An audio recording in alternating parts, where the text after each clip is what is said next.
Members, as Clerk of the Legislative Assembly, it is my duty to call this first meeting of the Territorial Leadership Committee to order and to preside over the nominations for Premier, the subsequent candidate speeches and question period. Please rise as Elder Paul Andrew leads us in a prayer and contemplation.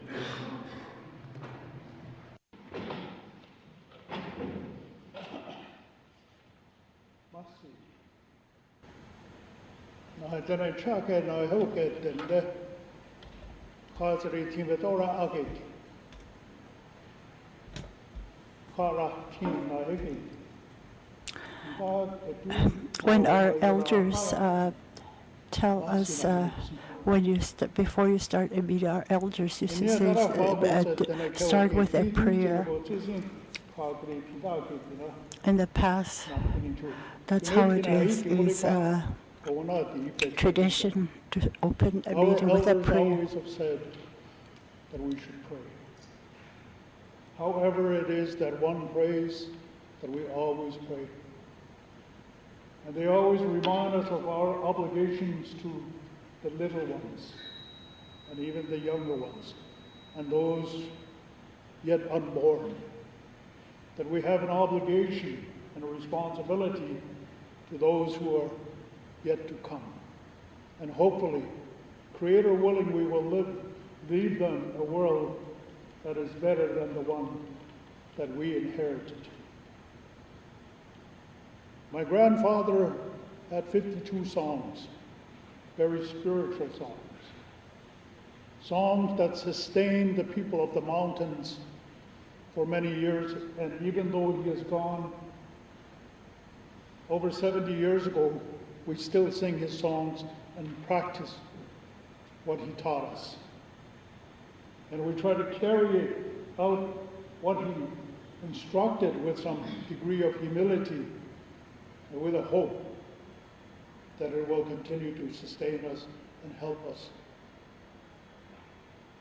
Today I want to pray for all the animals that live in the sky, all the animals that live on earth and in earth, all the animals that live on the water and in the water. I'm going to ask the Creator to look after the leaves and the trees and the water. And I ask the Creator to help you in your deliberations. Our elders also tell us that we all pray differently. And they invite each and every one of you to pray the way that you would pray, and also pray to the ones that you would pray to. I'm going to acknowledge the four directions to signal the circle that we are part of. And that's what my grandfather always talked about. That's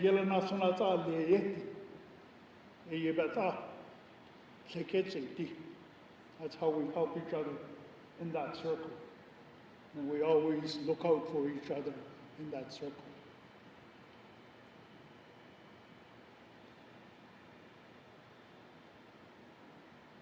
Creator, we thank you for our grandfathers and our grandmothers and our moms and our dads, for their songs and their stories,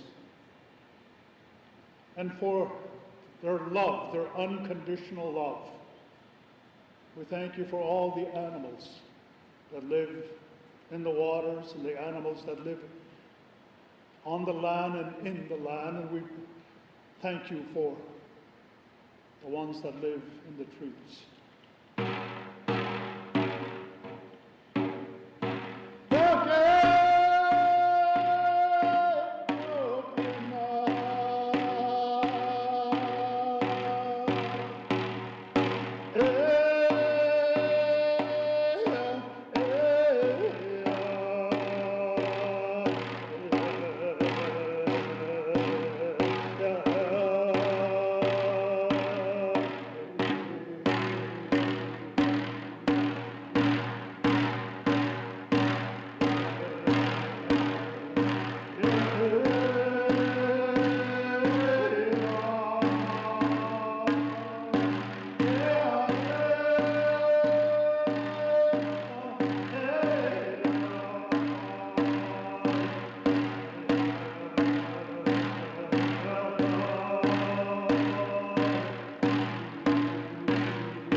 we thank you for one more day. We thank you for humility and wisdom and gratitude. We thank you for the laughter of the little ones, the wisdom, the knowledge of the older ones, and the people that reach out to help each other. Merci, merci. Have a good day.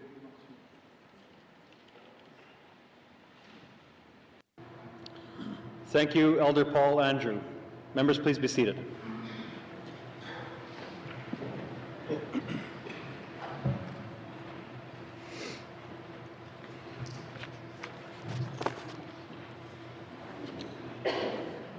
Members, before we begin, I'd like to take this opportunity to recognize a number of people in the visitors gallery today. First, Mr. Norman Yakalaya, former member, former minister with the Legislative Assembly, currently National Chief of the Dene Nation, and also Ms. Wendy Bizero, former member of the Legislative Assembly. Welcome to you both.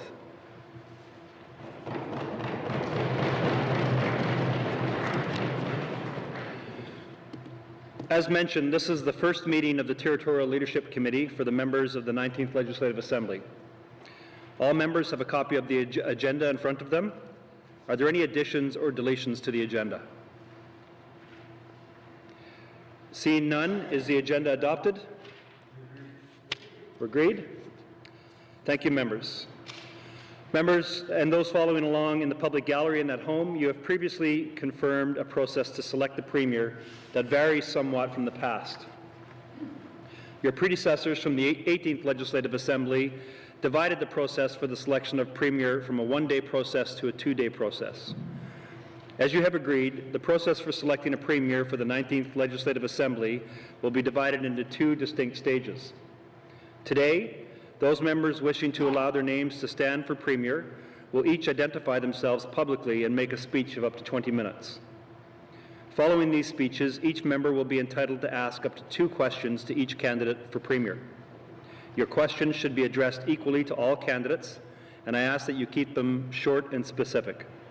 Likewise, I ask that candidates limit their responses to no more than 5 minutes. Following this question and answer exchange, the Territorial Leadership Committee will adjourn for roughly 1 week until Thursday, October the 24th, 2019 at 9 a.m., when you will first select a speaker. Following this, each member will be provided the opportunity to ask one final question to the candidates for Premier. This final exchange will be followed by the secret ballot election of the Premier.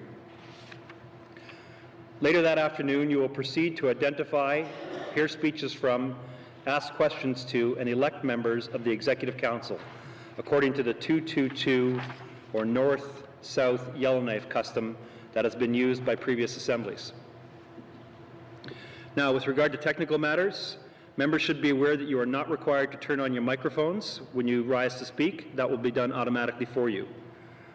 Also, in front of members and built into your desks are the timing mechanisms. When speeches are being made, the clocks will count down the time available to you, and you are asked to be mindful of the time limits that have been set and agreed to by all members. I wish to make members aware that today's proceedings are being broadcast live on the Legislative Assembly television network and on social media. Our proceedings today are being simultaneously translated in the following languages: in Booth 2 on Channel 2, Clichon; in Booth 3, Chipewyan; in Booth 4, South Slavey; in Booth 5, North Slavey; in Booth 6, Inuvialuktun; in Booth 7, Inuktitut; and in Booth 8, French. I would also like to remind members that although this is a less formal committee than the House itself, members are please asked to stand while speaking. The next item on the agenda is item 5, nominations for Premier. The Premier nominations and candidate speech guidelines are in your packages and are on your desks in front of you. As per the guidelines, my first duty is now to ask all members that wish to allow their names to stand for the position of Premier to please rise in their places.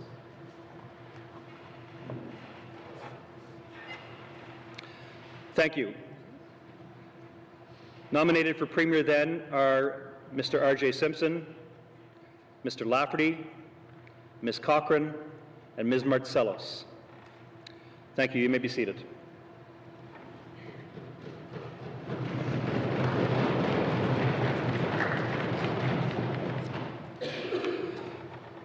So we will now proceed to the speeches by the 4 candidates for Premier. Each candidate is permitted to make a 20-minute speech, and the speeches will be made in alphabetical order by surname. As such, I will first call upon Ms. Cochrane for her speech. Ms. Cochrane, you have the floor. Thank you, Mr. Chair. Today I am seeking this Assembly's support for the position of Premier of the 19th Legislative Assembly. I believe my background provides me with the insight, experience, and education necessary to consider all needs of the Northwest Territories and guide this Assembly effectively as a consensus government.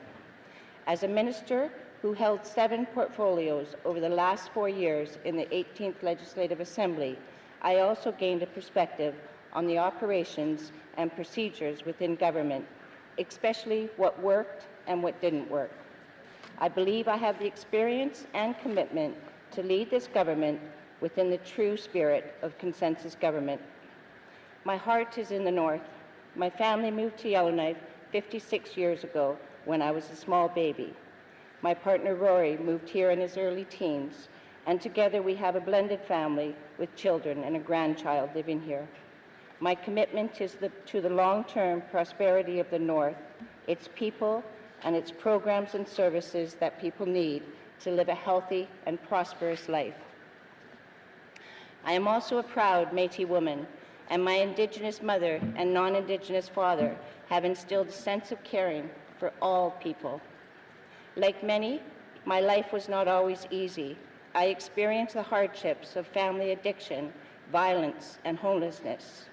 As a single parent of 2 young children, I understood that education was the key to not only my future, but also for theirs.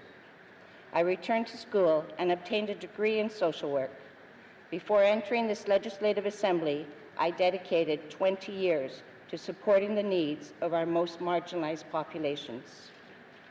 I understand from a personal and a professional perspective that we need to weigh in the needs of all sectors in defining our priorities, direction, and actions. As we move forward, I have confidence you will find that I have a balanced perspective, I am open and honest, and above all, I consider the needs of all people and all communities. On October 9th, I listened to all MLAs who spoke on the needs of their constituents. I heard the need to consider the sustainability of the earth and the impacts of climate change, the need to consider the housing, health, education, and wellness needs of our people and our communities, the need for addressing the economic crisis the Territories is facing, and the need to work together as we address these concerns. The Premier and Cabinet are responsible to develop a 4-year mandate that meets the priorities outlined by this Legislative Assembly. Collaboration within the consensus model is important to its success, and if elected Premier, I will ensure regular MLAs are included in the finalizing of the government's mandate to meet these priorities. I will also ensure the mandate will have realistic outcomes and all actions will include department leads and timelines to ensure accountability. As Premier, I will, with your help, make our vision a reality. As Premier, I will also hold my ministers accountable through public mandate letters that will outline the priorities of each department. Ministers and departments will be directed to work closely with Indigenous governments, NGOs, and service providers to provide comprehensive programming and supports. I will not stand before you and tell you which priorities I think are most important, because they all are. I also believe that if we're going to work within a consensus system, the priorities need to be addressed will be defined together by all 19 members. However, I want to take some time to discuss the priorities that I feel are important to me. The economy. Our economy is in trouble. Small businesses are struggling to survive Diamond mines are slowing down, and large non-renewable resource businesses are slow to start. We need to act fast, and we need to act now to ensure that jobs for today and jobs for tomorrow. As Premier, I'll work with ministers to develop a 10-year strategic economic plan that include Indigenous government engagement, departmental and stakeholder needs, a review of potential supports, including federal funding sources, royalties, investor potential, taxes, recognizing the already high cost of living, export potential, and a review of trade barriers, tourism, knowledge economy, a risk management plan, and standing committee engagement. I'll also work with relevant ministers and standing committee to develop a 4-year action plan based on the strategic economic plan that includes measurable actions and timelines. The plan must be flexible to match any funding possibilities that may arise and be reviewed or revised on an annual basis. Recognizing we have almost 45,000 residents and 33 communities, prosperity for all must be a guiding principle. Economic planning, infrastructure allocations, procurement, and investments must be done with this in mind, and our economic strategy must consider the needs of the larger and the smallest of our communities. All residents want to know that prosperity, jobs, and property values are secure for the long term, and we must work together to meet the needs of all. The mineral resources sector provides 40% of our gross domestic product. It is and will continue to be an important part of our economy. However, we need to build on the successes of previous governments to meet our economic needs.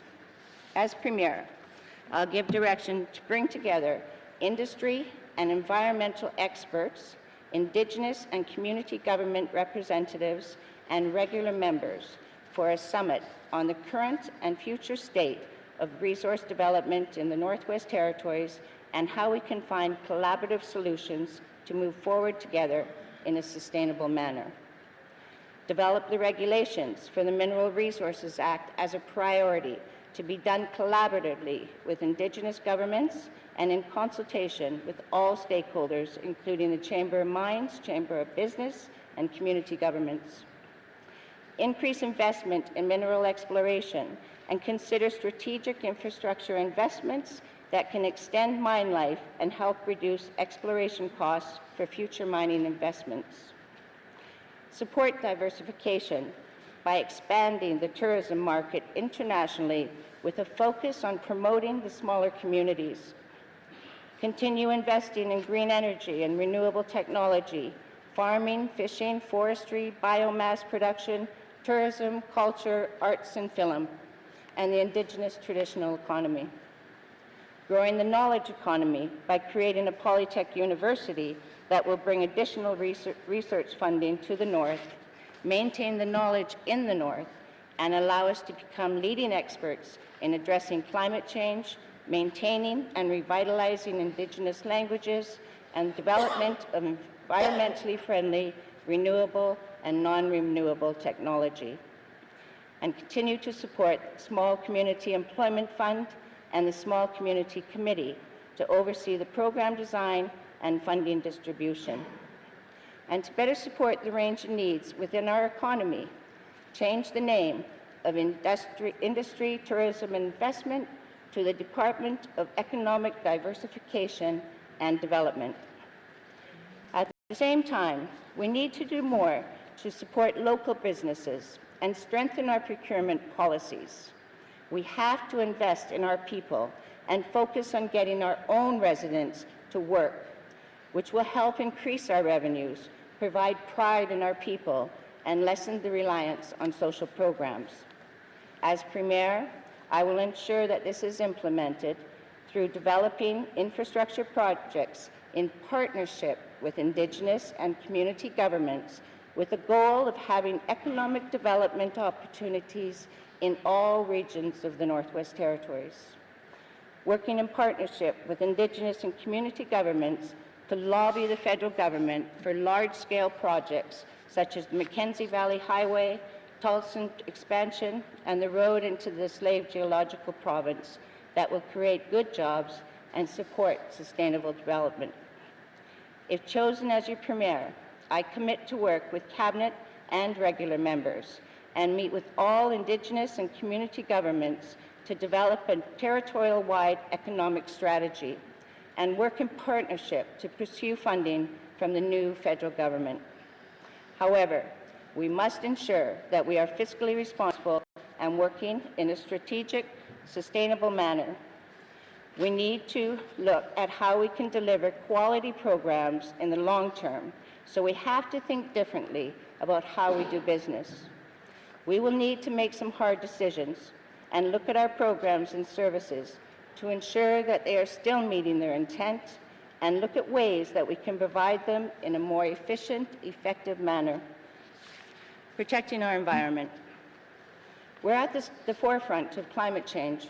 The sustainability and future of the Northwest Territories for future generations needs to be a priority of this government and all actions taken by the GNWT as we move forward. If elected Premier, I commit to the establishment of a climate change working group made up of Cabinet members, regular MLAs, community and Indigenous leaders to help advance the territorial climate change priorities. A full review of the 2030 NWT Climate Change Strategic Framework and the 2019 to 2023 Action Plan to ensure that it's meeting our needs. Supporting small communities in their efforts to get off diesel and develop cleaner sources of energy production. Increase funding to Arctic Energy Alliance to allow improved programs and services across the territory. And change the name of Environment and Natural Resources to Environment and Climate Change.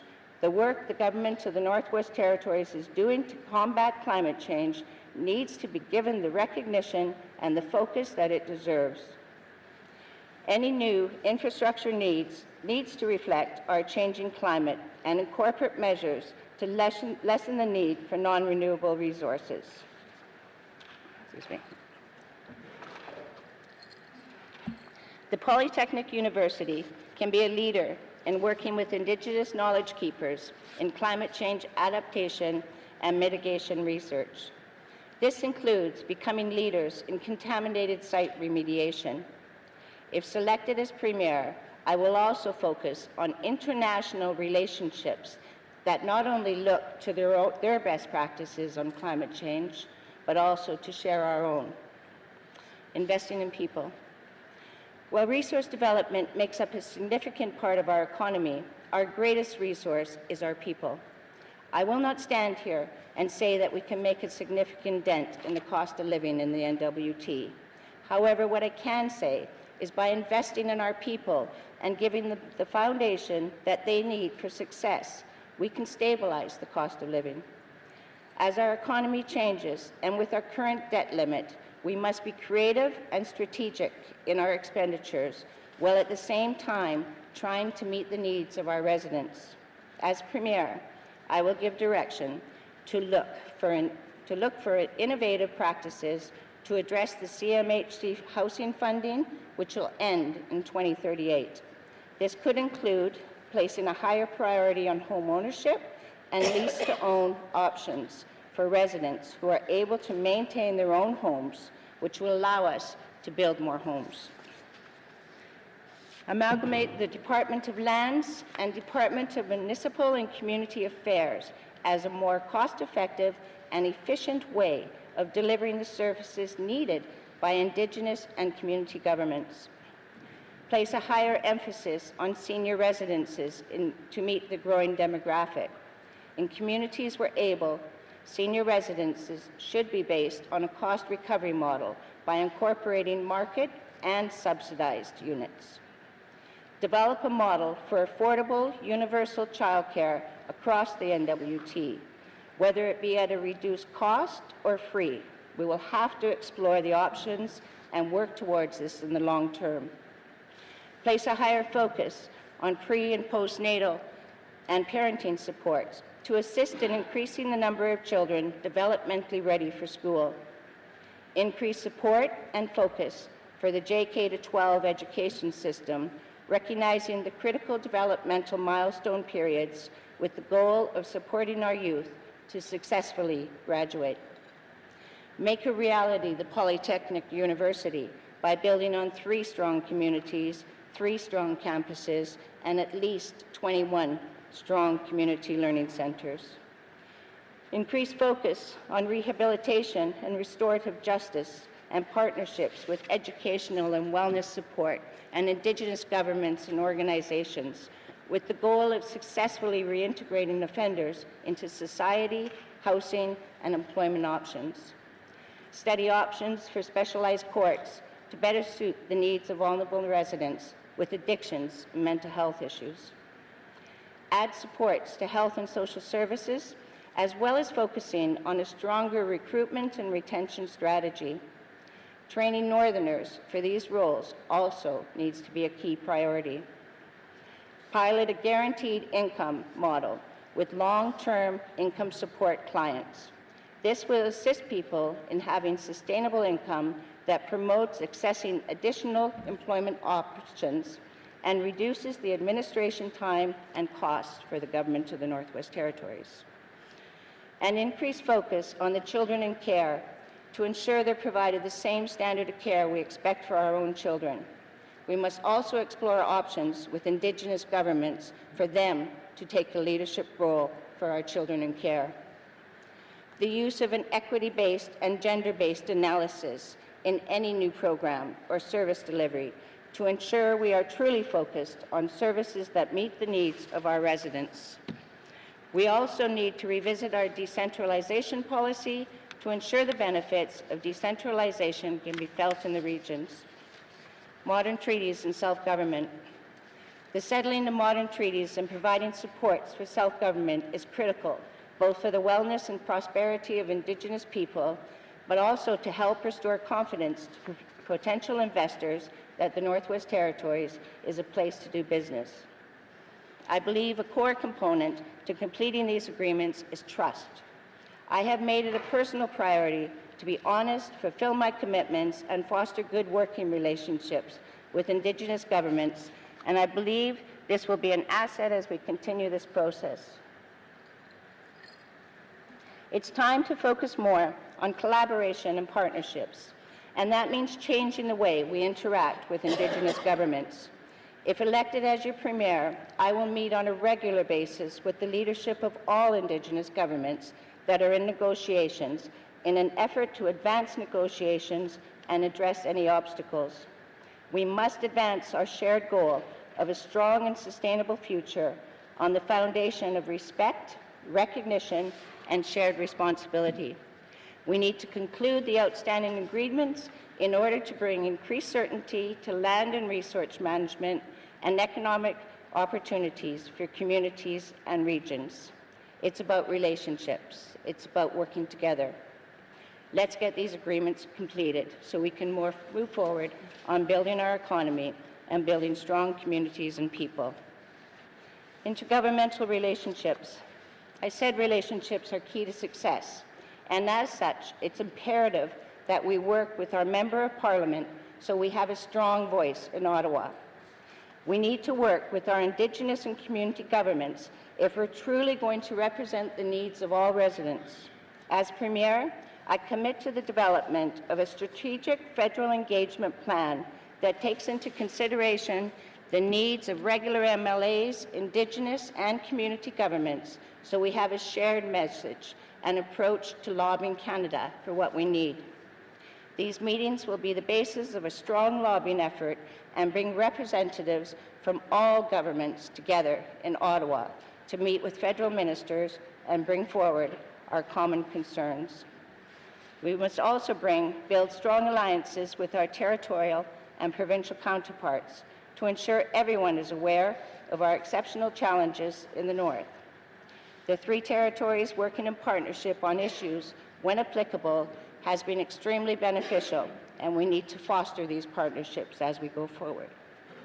As a consensus government, we must all work together The nonpartisan political structure we have provides us the luxury of being able to work collaboratively with any federal or provincial or territorial government. We must utilize the strength that we have in our consensus government and build strong, nonpartisan relationships with all governments. In conclusion, my message today is built on experience and our past efforts as a government. I believe we must learn from our past to determine our future. We will have many challenges ahead. However, if we work together within the true spirit of consensus government, we'll be able to tackle these challenges together and achieve ultimate success for this Assembly, for all communities, and for all residents of the Northwest Territories. I will work within a philosophy of inclusion, transparency, and accountability. I am committed to fostering a working environment that is centered on engagement, collaboration, and innovation, and I will carry the ultimate goal of providing the best programs and supports to all residents of the Northwest Territories within my heart. I would be honored to serve as your Premier in the 19th Legislative Assembly, and I respectfully request your support. Thank you.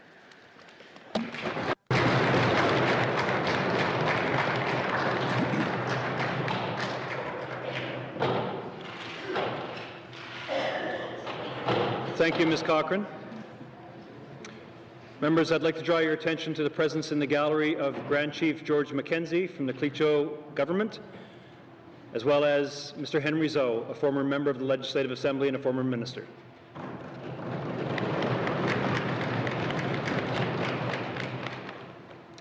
Members, next we have, in terms of alphabetical order, Mr. Lafferty. Mr. Lafferty, the floor is yours. Merci, Mr. Chair. Mr. Chair, I would like to acknowledge that we are on Chief Dragi's Acacho territory. I would like to acknowledge that in this House and in the Northwest Territories, we stand on the land of Dene, Métis, Inuvialuit, and NWT Cree. Congratulations to all the newly elected MLAs. I look forward to serving in the 19th Legislative Assembly with all of you. Masicho to constituents of Montfi for their confidence in me as their representative in the Legislative Assembly. It has been a privilege to serve Clinchon people for the last 14 years and an honor to continue serving for the next 4 years. Masi to my wife Diane and my children, Jaden and Jesse, Cheyenne, Sahara, Dene, Ty, and our grandson Aries for their love and support.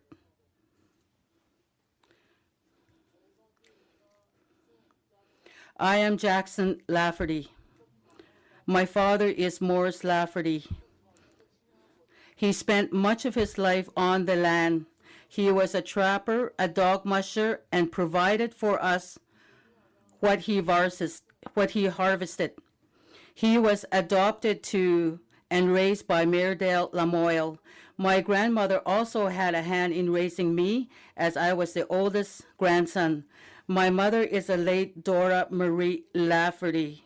She was a Clinchon interpreter for Bichocon Health Center. Her parents, Pierre and Margaret Mantla, who raised their children on the land. To this day, I look at my uncle. It is a Dene way. Introducing ourselves in this way allows us to situate ourselves and gives context to relations we have with each other. It shows our history, where we came from, and paves the way for future relationship building. This is the way I like to see this government of Northwest Territories working with an understanding of each other and our people, knowing where each of us come from and building relationship from there that we can move forward together with a common understanding.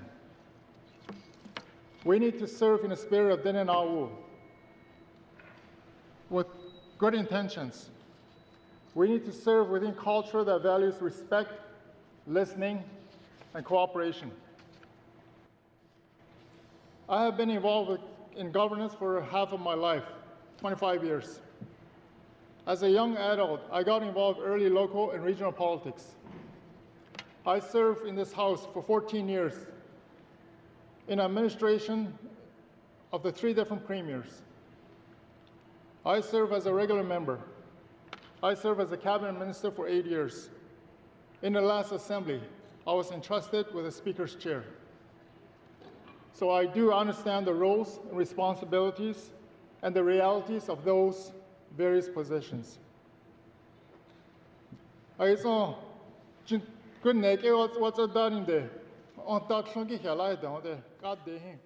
have also had the opportunity to work among some of the great leaders, among them Johnny Natsiza, then National Chief Billy Rasmus,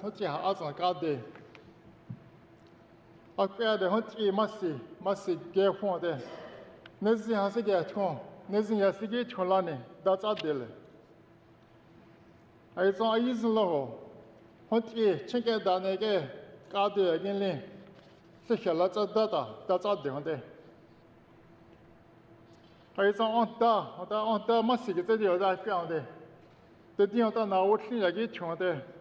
Honti, Tanda Takon, Gichalata down there. The negotiation home, the negotiation highway, that's at the annual negotiation go get you there. Fisher, let's eat the Yati, go here, get sound there.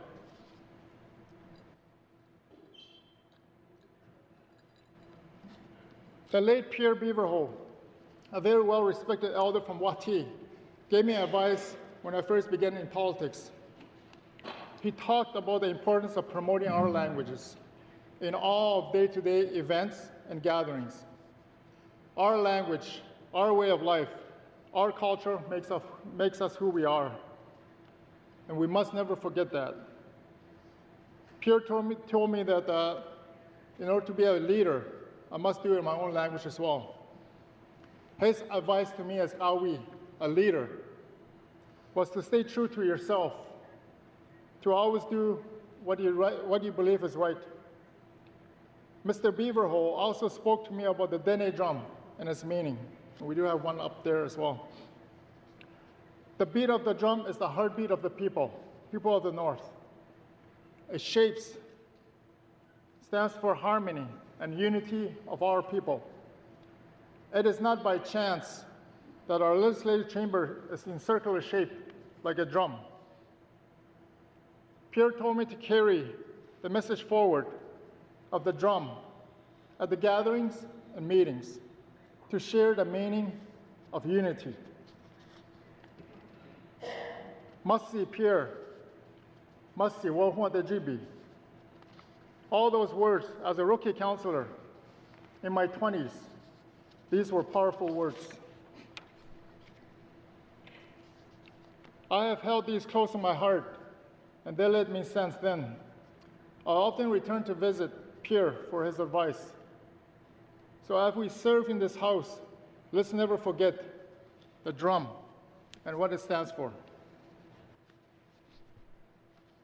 That includes consensus-style government that recognizes, regardless of our disagreements, that all ideas and opinions matter and have worth.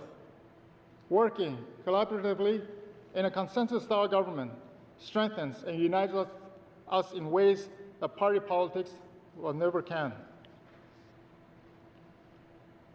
But have we always worked in a spirit of consensus? Have we always displayed a strength and unity? From my perspective as speaker, as minister, and as an MLA, I don't think we have. And that's where this assembly, under the right leadership, can make a difference. I believe it is possible for the executive and regular members to genuinely work together to achieve a common cause and a collective vision. Northerners demanded, for the sake of our youth, our education system, community wellness, decent housing for all, economic diversity, climate change, caribou, and many other challenges that confront our territory. We need a leader that will work with all 18 members in the spirit of servant leadership, one who is open-minded and a good listener, one who will explore all sets of issues and opportunities before making a decision, a leader who has respect for different perspectives, one who will collaborate and work with all levels of government in order to get the job done, a leader who looks beyond narrow interests to the greater good of all, who inspires others to do the same, a leader who leads to serve. I believe I am that leader. During the 18th Assembly, there were no small communities represented on cabinet.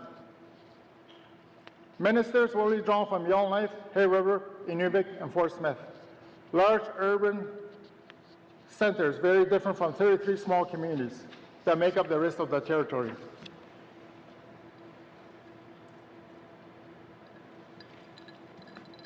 This was a barrier to consensus in the 18th Assembly. It caused the executive a proper understanding of the challenges of life in the small communities where most of us live. Places without all-weather roads, banks, daily air services, hospitals, full-time policing, or even decent foods. I am pushing for an executive that represents all parts of Northwest Territories so we can truly represent and serve our people in a genuine spirit of consensus.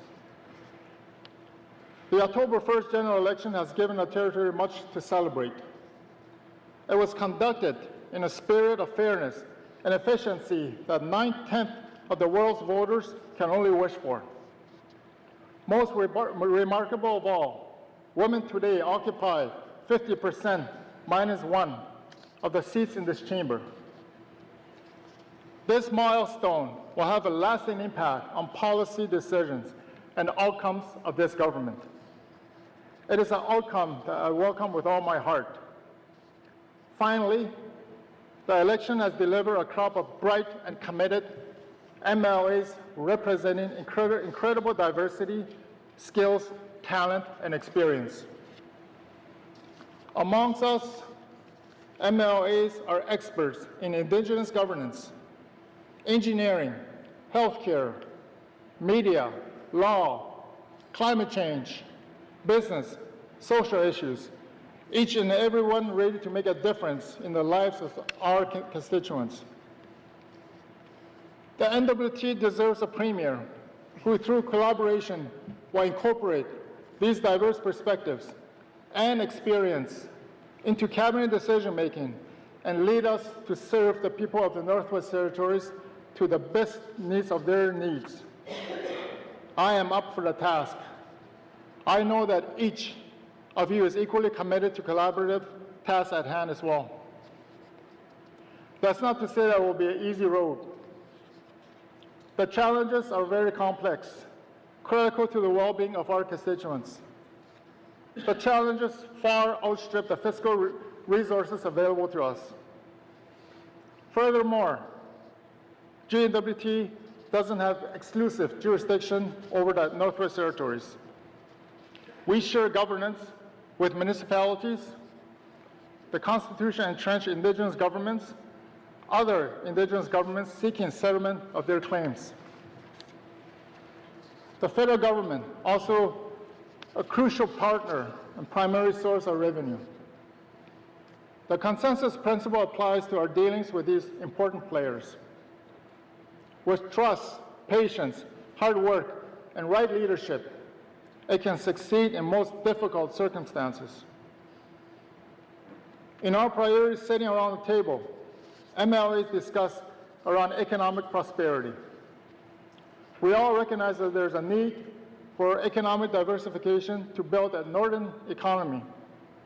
And there are many opportunities and tools to encourage development in our territory. This is just one key objective that we set for ourselves. All my experience in government administration and all my hard-earned political skill, I dedicate to delivering those priorities. I pledge that to you now. On specific issues, I pledge the following as Premier. I will ensure that GNWT supports with respect and integrity those Indigenous governments seeking settlements of their outstanding land claims agreement. I pledge to collaborate and cooperate with Indigenous governments to establish meaningful, equitable, and modern relationships. I will use my intergovernmental experience to strengthen our relationship with the federal government and to move them to a better understanding of our unique realities of Northwest Territories. I commit myself to improving the implementation of development strategies and the development of clear and more efficient regulatory process to encourage further investments and opportunities here in the Northwest Territories. I will support the enactment of mining regulations that respects the environment and our changing climate, do so in collaboration with all stakeholders, including Indigenous governments and business owners.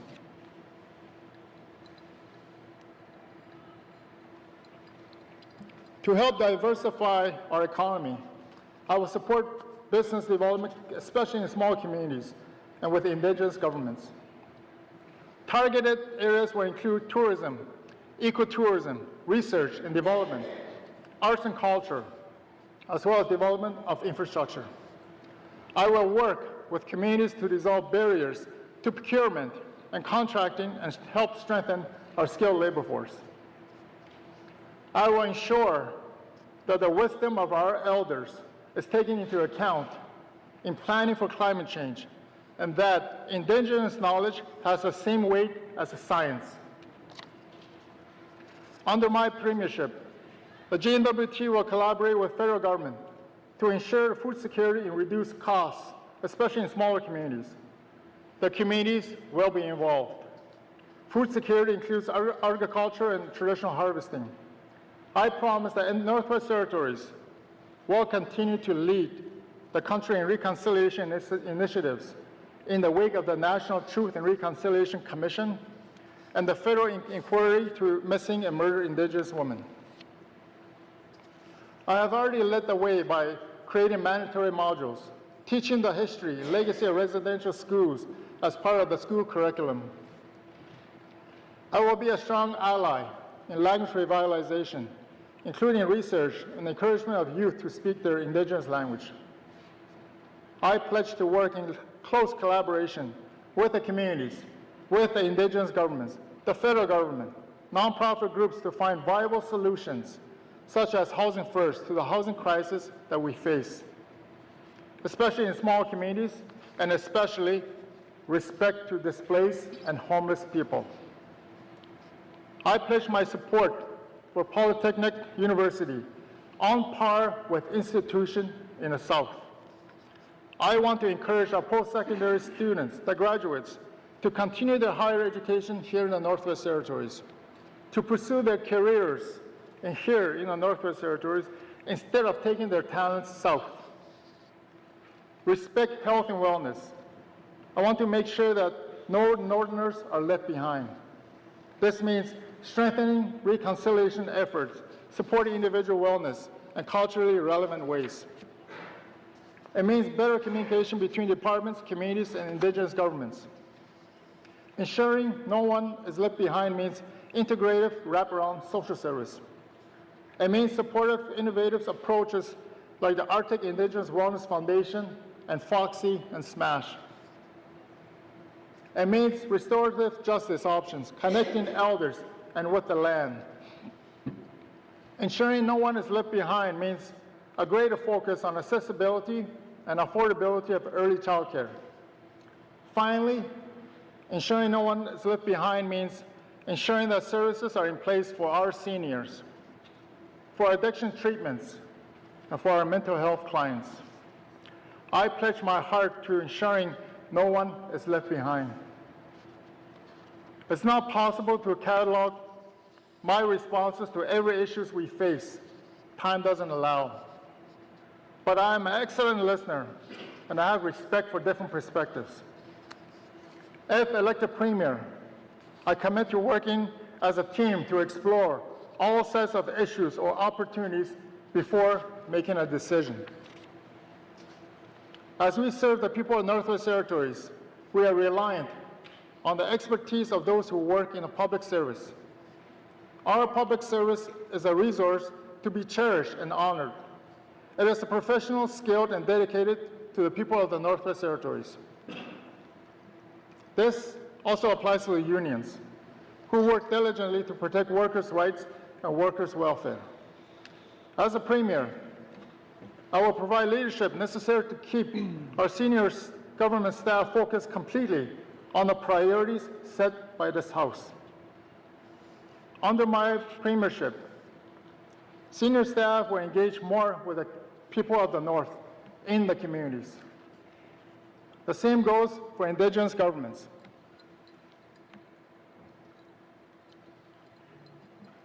I pledge to take an excellent, high-caliber civil service and within 4 years to make it even better.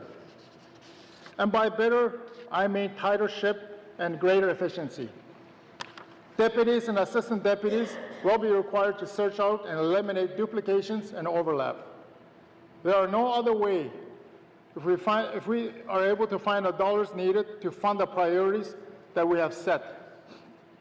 The next 4 years presents an opportunity to both build on good work done by many people before us, as well as opportunity to work together to tackle issues we know our residents face today. The cost of living, health and wellness, education, employment, homelessness, food, income security, and the need to support the many northern families living with legacy of residential schools, and the results of the loss of Indigenous language and our culture.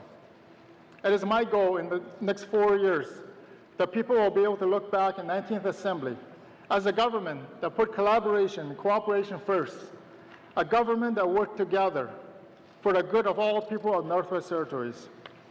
It will be a government of strong, productive relationships with the communities, Indigenous governments, and Government of Canada. It will be a government in which Cabinet and regular members found a way to work closely together to produce the best programs and services for all Northerners.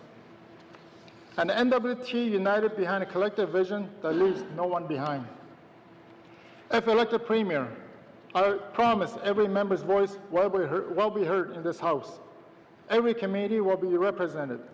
My priority is to build upon elders' concept of consensus government, to work together in a spirit of Denenau, good intent for betterment of our people, of Northwest Territories. I believe that if we work together in spirit of collaboration with all levels and departments within the governments, we can work in a true spirit of the drum, that we can achieve a better future, and that we can be a united voice and vision for the NWT.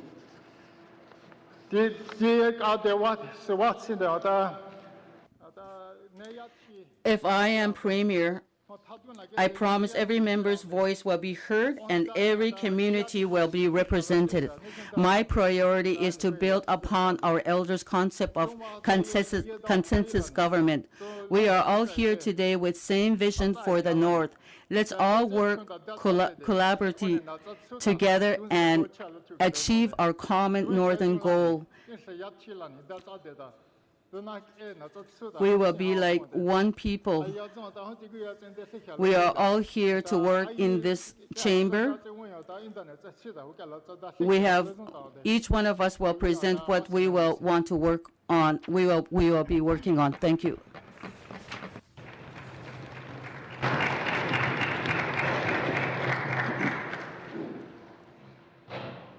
Thank you, Mr. Lafferty.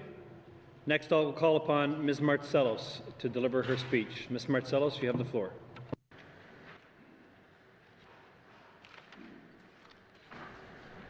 Members of the 19th Assembly, I respectfully and humbly put my name forward for your consideration as Premier. Although this is the first time here as an elected representative, I feel like our territory is at a crossroads with high levels of uncertainty about our economic and social future. I believe it is our duty as members of this Assembly to provide that certainty, some hope for all residents that they have a secure future no matter what they do for a living, no matter which community they live in, and no matter what their personal circumstances are. I am here today to ask for your support because of my father, Frank Laviolette.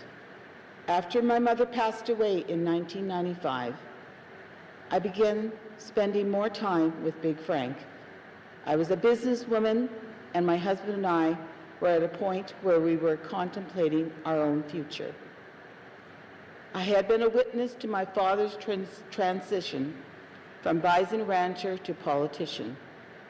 He established the first Aboriginal political organization in the NWT, attended Dene Nation meetings, and was instrumental in the political evolution of the Salt River First Nation. He started talking to me about Salt River affairs, but I originally wanted no part of it. As my sister pointed out to him, I was there to spend time with him because he was lonely. But my persistence comes from him. He was not going to stop suggesting I get involved.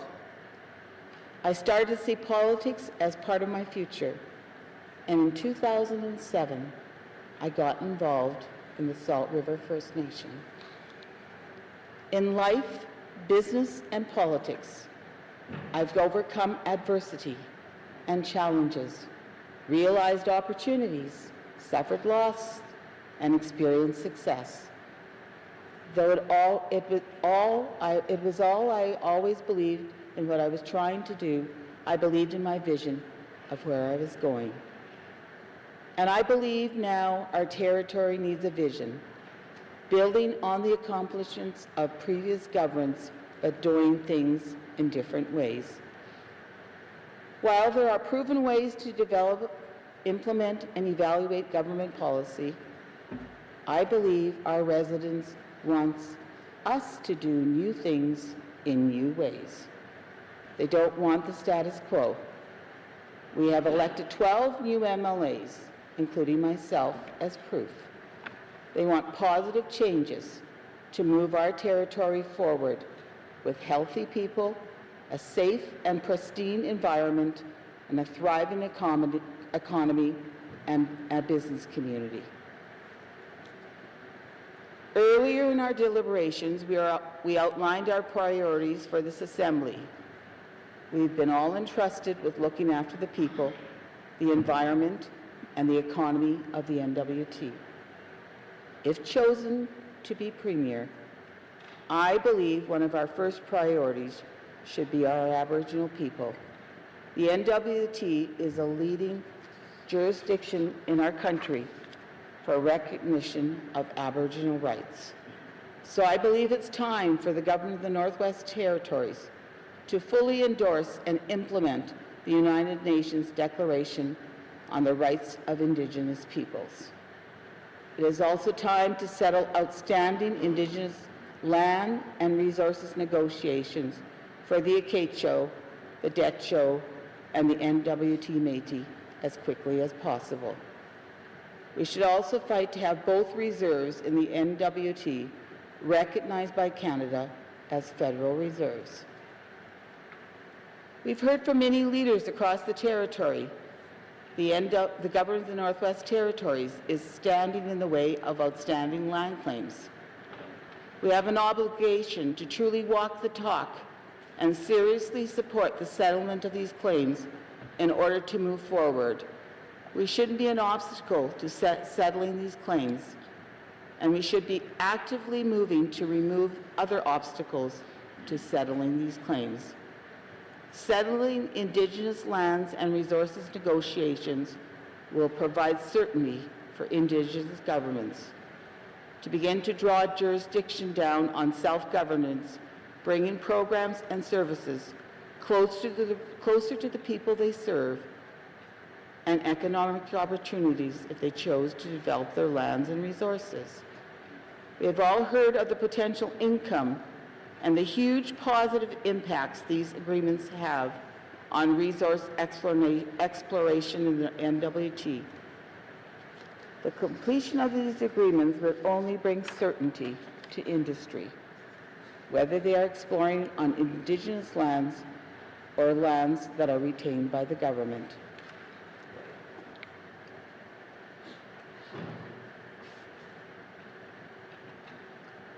The health system in the NWT compares very favorably to that of other jurisdictions across the country.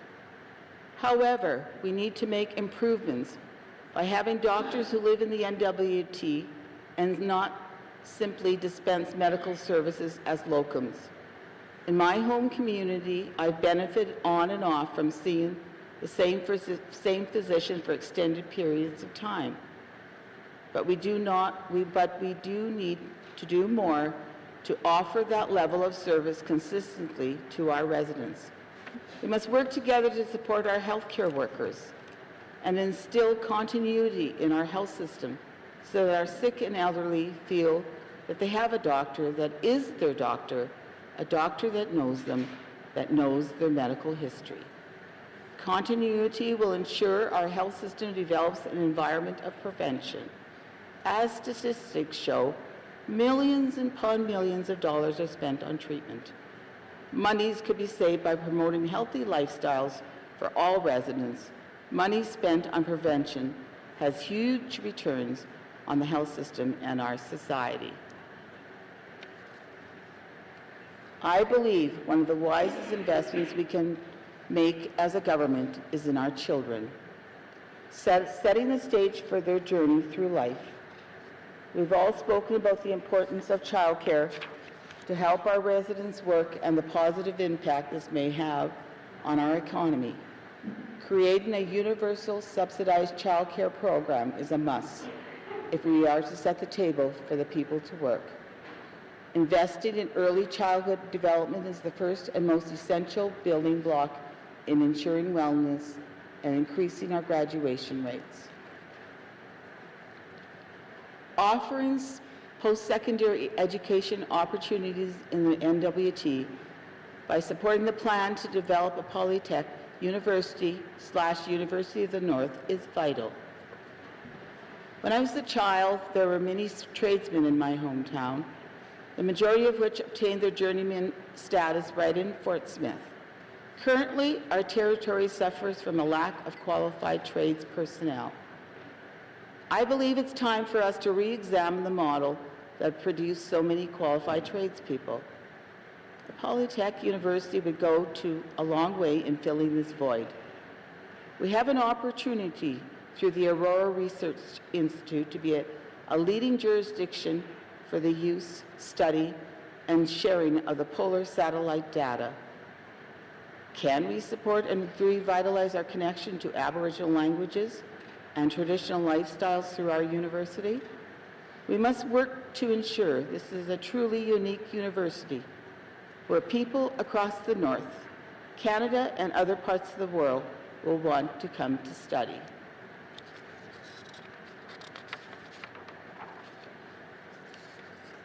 We have to work to improve how the government of the Northwest Territories addresses child and family services. Previous governments have examined how other jurisdictions provide services to children in care and looked at what is successful and what isn't. Implementation of the recommendations is essential if we are to improve the lives and the future of our children and families. Supporting our social workers and foster parents are important elements of working towards better service for children in care. But our goal should be to keep families together and reunited. We need to do everything we can to achieve this, avoiding children in care becoming statistics in the justice system, giving them better chances of becoming productive members of society.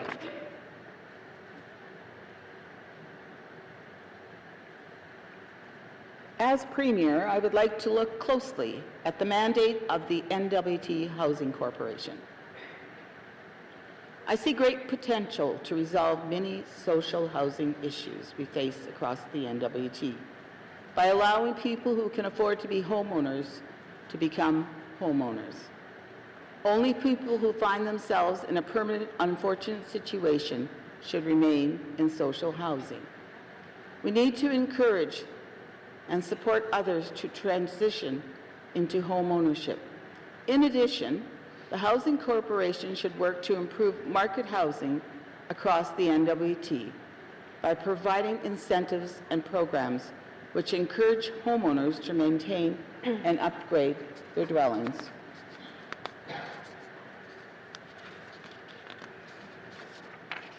Pilot projects that support home ownership by leveraging third-party resources should be expanded. We know homeowners take pride in their property. Providing better housing overall for NWT residents should be the mandate of the NWT Housing Corporation.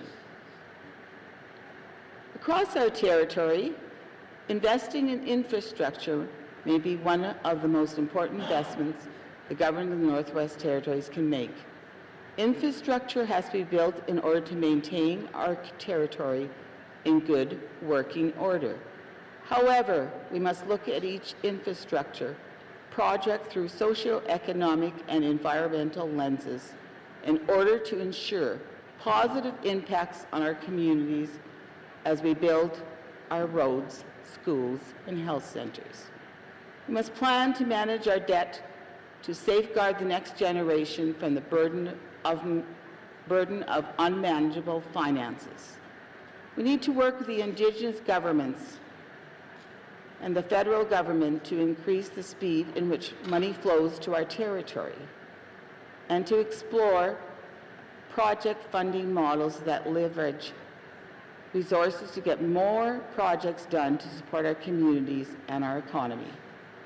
We hear lots of announcements of federal funding coming to our territory, but with very little impact on our infrastructure deficits. Federal funding are scheduled far into the future and are spread over many years. As your Premier, I would address this issue with the federal government as soon as possible. Expansion of the Tulsin River Dam is vital to the entire Northwest Territories. It will create a climate of new opportunities, countless new jobs, lower the cost of living and doing business in the NWT, and provide new training opportunities in the trades, giving new hope to the people of the Northwest Territories. We know that Aboriginal governments want to be involved in the Tulsin expansion from regulatory, environmental, and business opportunity perspectives. Let me touch briefly on the conservation economy. Recently, Thai Dene Nene was established in the east arm of the Great Slave Lake.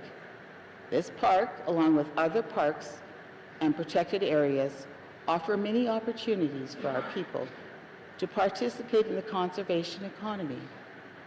These new parks differ greatly from those of the past, as although they are there for all to enjoy, they guarantee traditional pursuits by those who have made use of the land since time immemorial. Continued support of the tourism industry is essential if we are to remain competitive with other jurisdictions and grow to encompass our new parks and other initiatives. Land management must be done in a partnership with our Indigenous people.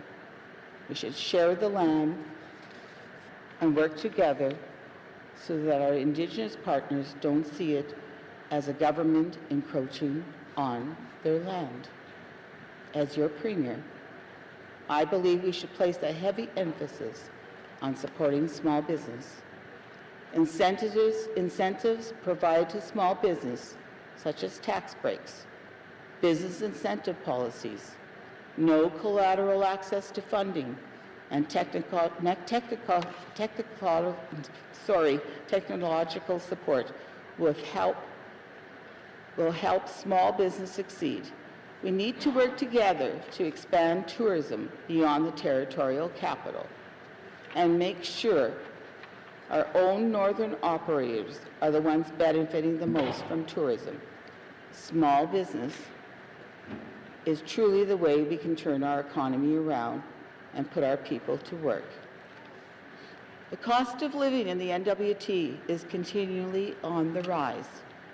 Many of our families struggle to put food on the table. Energy costs can be staggering. Energy sources that reduce the cost of power can be an incentive to families to make their homes more energy efficient while reducing their carbon footprint. In addition, we in the NWT will be doing our share to combat climate change, which has harmful impacts on us. We only need to drive our highways and see the shoreline erosion in communities like Tuktoyaktuk to see the serious impact it has had and continues to have on our territory.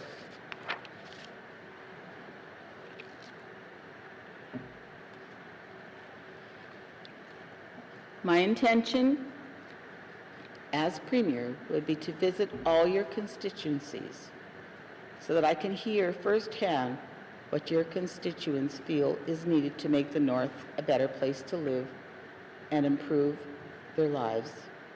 I will ensure the ministers and deputy ministers visit your communities to meet with you and your leadership to raise their awareness about the issues currently facing you and collectively develop a plan to address concerns in the spirit of cooperation.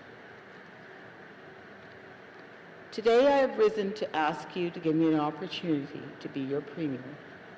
I feel I have the personal qualities required for a Premier of a consensus government: strength, compassion, and perseverance. Together, we are choosing political leaders for the government of the Northwest Territories for the next 4 years. No matter what the outcome, we are all the same team, doing what our residents want us to do, making the NWT a better place to live, work, and do business. I hereby commit to forming the necessary partnerships with all levels of government, Indigenous governments, local and federal governments, as well as the private sector, and also with all of you. From our deliberations since we were elected and here in this assembly today, I see a passionate group of MLAs who care. Solutions and decisions made here in the Legislative Assembly affect all people of the North. We have an obligation to the people of the Northwest Territories to set the stage for hope, cooperation, and equality. The people of the NWT deserve a government which is accountable and transparent, working collaboratively in the best interests. This is my pledge to you. Give me the opportunity to lead our collective efforts to make things better for all Northerners from Sax Harbor to Fort Smith. Thank you.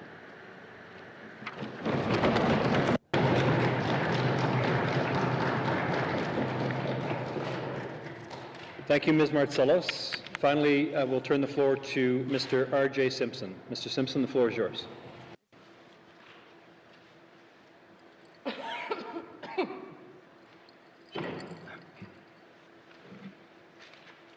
Thank you, Mr. Chair. Mr. Chair, over the past couple weeks, a number of people have asked my opinion on this new assembly. And the word that always comes to my mind is refreshing. There's a sense of renewal in the air, and a sense that we have the opportunity to finally start making the kind of changes that the voters in the last 2 elections have clearly demanded.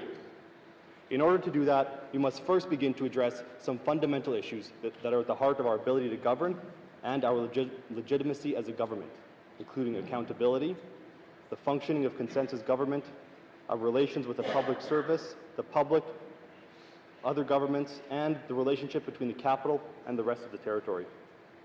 These issues are the foundation of our decision-making process, and if we wish to make progress in the territory and advance a bold, long-term vision, then we need to start with a strong foundation. These issues, all of which lie squarely within the purview of the Office of the Premier, are what I will be discussing today. There are also a number of very important issues that I won't be discussing: economic diversification, healthcare, education, infrastructure, and so on. While I have definite opinions about what we need to do in regards to those areas, the priorities and goals of the next government will be determined by the Assembly as a whole when the elected 19 members meet next week. I'm not going to presume what those will be. What I'm going to talk about today are the changes I think need to come out of the Office of the Premier in order for this Assembly to achieve those goals. For those watching who may not be familiar with our system of government, the role and powers of the Premier in our consensus style of government differ from those in a party-based system. In a party system, a party's platform is developed independently from the legislature, and once elected, the Premier is given broad powers to implement that platform, including the power to appoint and remove cabinet ministers. In our system, the Assembly as a whole sets the priorities and has the sole discretion to appoint and remove ministers. This means that our Premier has less coercive power than provincial premiers and must therefore focus more on ensuring that there are strong working relationships between all members of the Assembly in order to get things done. In fact, relationships are central to the role of Premier. Relationships with ministers, regular members, Indigenous governments, the federal government, communities, industry, and the public. These are all interrelated, and if the Premier cannot maintain positive relationships with all of these entities, the effects are felt across our entire society. I've become quite familiar with these effects over the last 4 years. The union negotiations, the red alert, the pettiness seen in this Assembly, the discontent of the Indigenous governments that we heard yesterday in our meetings, and so on. And this is what spurred me to put my name forward for Premier. I don't want to disparage our current Premier. I believe that he has always acted with the best intentions of the territory in mind, and if I had an issue, I knew I could always walk to his office or pick up the phone, and he would be willing to talk. However, I think the territory will benefit from a new approach. People have lost faith in our system. They've lost faith in our ability to deliver results, and many people believe that the system is no longer fair. I can tell you that's how I felt, knowing that my vote never once mattered in the last Assembly. Everything was a done deal before it ever hit the floor. I don't always need to get my way. In life, you win some and you lose some, that's fine. I can accept that if the system is fair. What I won't accept is a situation in which a vote that is meant to represent the will of the people of Hay River is meaningless. That's unacceptable. We can do better. We need to restore people's faith in our system by ensuring everyone's vote counts and everyone's opinion is considered. There are lessons to be learned from the last Assembly, and regardless of who the next Premier is, they need to be addressed if we wish to serve the people of the Northwest Territories to the best of our collective abilities. The first issue that we need to address is accountability. This isn't just my opinion as a political insider. I hear this from members of the public all the time. We can start with the relationship between Cabinet and regular members. As I stated, in our system of government, only the Assembly can appoint and remove ministers. In other jurisdictions where the Premier has this authority, it is clear that the Premier is ultimately responsible for the actions of ministers. However, in our system, the distribution of this authority could end up in a diffusion of responsibility, meaning when everyone is responsible for keeping ministers accountable, no one is responsible. I know at times I'm hard on the last Assembly, and perhaps I give the impression that it was all bad, but it wasn't. There were definitely some successes. There were some collaborative efforts that yielded excellent results. Unfortunately, if ministers showed no willingness to collaborate or displayed ignorance or arrogance or incompetence, there were no consequences or remedies available to us, and we all knew it. That is what needs to change. The power to remove ministers may lie solely with the Assembly, but that doesn't mean the Premier must wash his or her hands of that responsibility. The buck has to stop somewhere. If the leadership of this Assembly is lacking, it is up to the Premier to fill that void. I don't mean that the Premier should be able to remove ministers, I mean that the Premier should work to ensure that we never reach a point where we have to consider removing a minister. If there are problems with the minister's performance or attitude, the Premier needs to address it immediately. The Assembly and the public should expect as much and stand for nothing less. The responsibility that ministers have to the people of the Northwest Territories and their power to make decisions that can affect people's lives on a daily basis mean that we must be vigilant in assuring that they are performing their duties in accordance with a standard that the public finds acceptable. Of course, we don't live in a perfect world, and sometimes issues can't be resolved. If there are votes to remove ministers, such votes should never be subject to cabinet solidarity. If I were to become Premier, I would certainly do my best to hold ministers and the government to account, but what happens when I'm gone? It's not enough to put some new faces in the same old system and hope for the best. We'll never be able to design a perfect system that ensures accountability at all times, but we need to start implementing changes, codifying conventions, and creating expectations that will last beyond a single assembly. For example, in the report entitled Lessons Learned, the Special Committee on Transition Matters recommend that there be no less than 3 fireside chats per year. These informal meetings between regular members and the Premier are intended to address concerns before they become problems and have been proven to work well in the past. I think that we had 3 in the past 4 years, and by the time we did, it was too late. During session, there should also be weekly meetings between the Premier and the chairperson of the regular member caucus, known in the last Assembly as the Standing Committee on Priorities and Planning.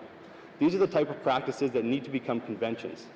Although there were obvious personality conflicts in the last Assembly, I believe most problems resulted from a lack of communication. We need to open those channels, both formal and informal. I have to say I was astounded to learn that in previous assemblies, the principal secretary, the Premier's right-hand person, would regularly walk up and down the halls and speak with regular members and cabinet ministers to discuss issues or just get a sense of how everyone was doing. We never had that, but it should be an expectation. There's also room to improve the relationship and increase collaboration between cabinet and standing committees to the benefit of all our residents. We need to adopt the recommendations in the Lesson Learned report that would require the cabinet to consult with standing committees as well as the public at the beginning of the business planning and budget development process, in addition to the process that already exists, whereby standing committee is consulted when the documents are virtually complete and the opportunity to have any substantial impact on the government's plans has long passed. We must also adopt and codify some of the new collaborative methods of discussing potential policies and addressing issues with legislation that were pioneered in the previous Assembly. It might not sound novel, but by replacing protracted letter-writing campaigns in which each side would wait days or weeks for responses, with actual face-to-face meetings, we were able to get better results in a day than we otherwise would in a month. The Premier must also commit his or her government to working more closely with committees in regards to the timing and introduction of legislation. The work committees do is invaluable and directly affects the public's daily life in many cases. We must ensure that the committees have adequate time to do that work.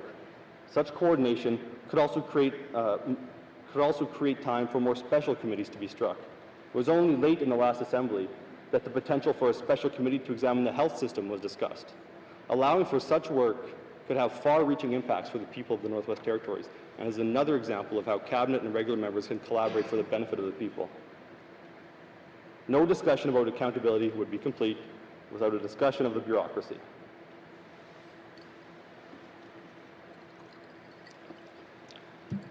We all hear many complaints about how the bureaucracy are the ones really running the government, and the elected members are just along for the ride. We hear that from the public service, we hear that from the public, we hear that from MLAs, and from former ministers and premiers. I'll say it again, the buck has to stop somewhere. If the bureaucracy is running the show, the Premier must take responsibility for that. Maybe the most powerful tool that a Premier has is to appoint and remove deputy ministers. Either use it if you're facing problems, or step aside for someone who will. Now, I'm not saying that the next Premier needs to start handing out pink slips left and right, but he or she cannot stand for any obstruction or subversion of the public will as expressed through public representatives. That said, I don't look at the bureaucracy as the enemy.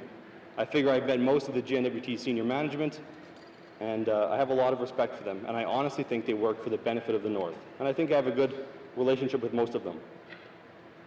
Although sometimes it's a weird dynamic between MLAs and senior managers, but I think we get along. Ultimate authority and responsibility lies with the elected representatives, and I'm not going to use the bureaucracy as a scapegoat. Instead, I argue that we must better utilize the public service. As an MLA, I'm not supposed to talk to members of the public service about their work. However, we're a small jurisdiction and it's often unavoidable. I'm always struck by how often I hear the same two complaints over and over again, across departments and across regions. The first is that issues identified on the front line are rarely addressed. When policies are developed in Yellowknife, they might be well-intentioned, but they don't always roll out smoothly on the ground. When our frontline staff raise concerns about policy and recommendations to improve service delivery, we need to listen. We need a robust feedback loop that not only improves the service that we offer, but also shows respect to our frontline staff. The second complaint that I often hear about is that bold ideas and out-of-the-box thinking are stifled instead of encouraged. This has to change. We've lost a number of very good public servants for this very reason. Our vast, educated, and competent public service is the GNWT's greatest resource, and it's time that we treat it as such. We must also strive to make the GNWT's senior management more representative of our people. And this is an issue that during the business planning process we dealt with every single year. There are charts that show the number of Northerners in senior management, the number of Indigenous people in senior management, and the number of women, well, not the number of women, but we can see them when we're in those committee rooms. And there's a clear underrepresentation of both Indigenous peoples and women in the senior ranks, all the way up to the deputy minister level. And this assembly needs to change that. Not just talk about changing it, but I want to see real results. I want to see real equal representation of women and Indigenous peoples at the deputy minister and senior management level by the end of this assembly. One other important change I want to mention may not resonate with any of the new members or members of the public, but it's a change that I believe will finally begin to break down departmental silos and allow us to implement policies that are more responsive to our people and transfer the policy development power from the public service to the elected representatives. Those of us who have been regular members are aware of how invaluable committee support staff are.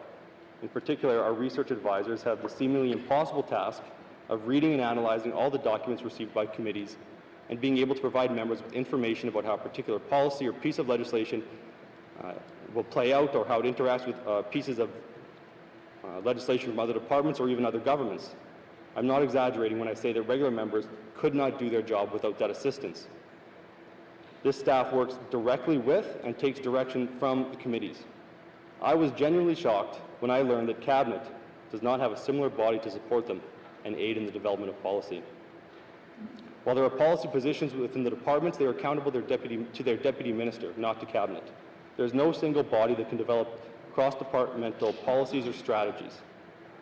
The other day during a briefing, one of the new members asked a question that exemplifies why this is a problem. They asked about the immigration file and why it was split across two departments. The answer is because one department was focused on attracting investment and the other on bringing in workers. That put an end to the conversation, as it would at the Cabinet table. Instead of a single immigration policy, we have two that are independent from each other. End of story. Now imagine if we had a policy development unit that could actually look at this issue holistically, not from within a departmental silo. We could even include health and social services by once again looking at the possibility of attracting foreign physicians. We can include the executive so that they can help lobby Ottawa to increase the Northwest Territory's profile in Ottawa as a destination for immigrants.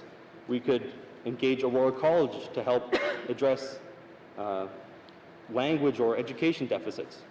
This is just one example, and this is one of the critiques of consensus government, is that we don't have a robust way to develop policies the way party systems do, and this would help address that. Real-world issues rarely fit neatly into government silos, so we must address the structural issues within our own government that prevent us from breaking out of those silos, hinder program development, and maintain a bureaucratic barrier between policy and the elected representatives of the people. Earlier this week, the 19 of us met with Indigenous leaders from across the NWT. As was noted by many participants, it was an historic event, the kind that is virtually unheard of in other jurisdictions.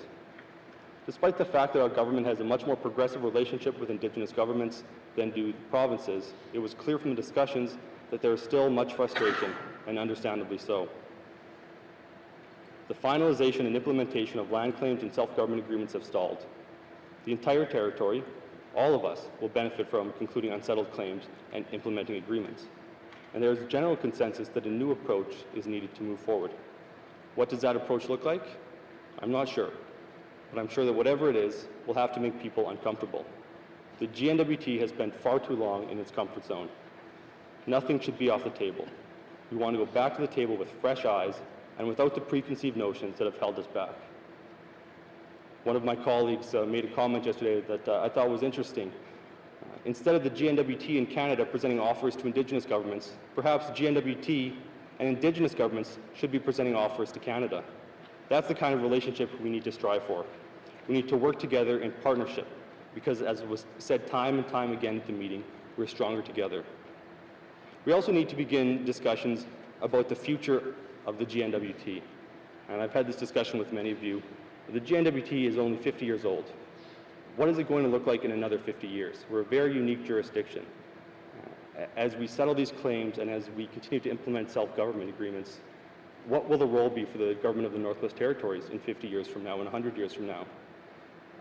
As communities begin to draw down programs, what should those programs look like? We need to start having this discussion because the programs that we design right now will be administered by Indigenous governments in the future. We need to implement the recommendations by the Standing Committee on Economic Development about the drafting of legislation and the inclusion of Indigenous governments. That report was specific to the devolution legislation, but as we heard yesterday, we need to possibly expand that to include other legislation that will affect the communities, legislation about education, legislation about health and social services. And this won't be easy. This won't be an easy sell. It is essentially giving up power, and that is not something that people like to do. But it goes hand in hand with the next issue I want to talk about, regional empowerment. It's something that's been called decentralization, but I don't like using that term because I've heard that term for a long time now, and that term hasn't yielded any results. When we look at services, when we look at new positions, it's always easy to come up with reasons why jobs, why services should be located in Yellowknife, instead of coming up with reasons why they should be located elsewhere. The immediate cost of keeping a position in the capital doesn't factor in a lot of the external factors, and that's something that we need to change. Going forward, this government needs to focus on how we can not just put a job in a community, but how we can move decision-making authority to a community. I know there are certain units where there might be 5 people, 3 are in Yellowknife, a couple are elsewhere. That doesn't really make sense. That's just moving a couple jobs. We need to take a different approach to this. And I found it interesting that a lot of the Yellowknife members actually brought this up, that when they went to the doors, there's a lot of concern about the economies in the small communities, because we all see that when there are low graduation rates, when there's poverty, when there are needs for housing, that affects all of us. There's only so much to go around, and right now, everything is centered in Yellowknife. Yellowknife has had one of the highest household incomes in Canada for 20 years, and there are other communities where the average income is $20,000, $30,000. Somehow we have to address this regional disparity.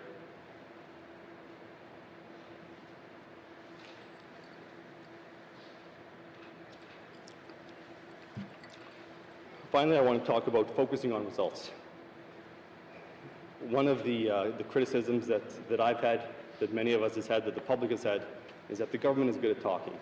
It's good at producing piles of glossy documents that talk about what they're going to do, but we see very little action on it. The next premier, whoever that may be, needs to put an end to this. Creating documents, creating strategies shouldn't be an industry. This is the public money that we're using, and it needs to be used for the public good, not to keep people busy. There have been a lot of suggestions today. There have been a lot of good comments. There's been a lot of recognition of the need to improve relationships. And I just want to say, I hope that whoever becomes premier listens to all of the speeches today, because there were good elements that need to be incorporated. We need to work together going forward. And so, if I'm premier, I'm happy to work with the other members and incorporate their ideas. And if I'm not, I hope that we can still work together and make our system of government, make our legislature more functional and and provide more prosperity for the people of the Northwest Territories. Thank you.